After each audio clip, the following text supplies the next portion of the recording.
إن يشأ يسكن الريح فيظللن رواكد على ظهره إن في ذلك لآيات لكل صبار شكور۔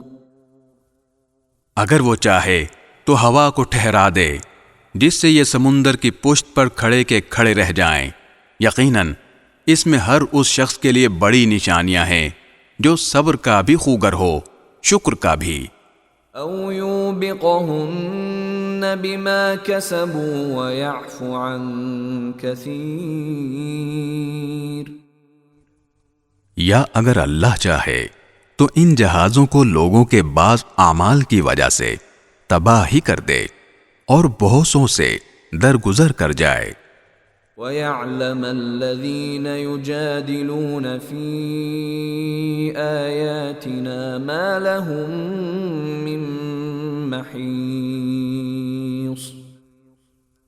اور جو لوگ ہماری آیتوں میں جھگڑے ڈالتے ہیں انہیں پتہ چل جائے کہ ان کے لیے کوئی بچاؤ کی جگہ نہیں ہے۔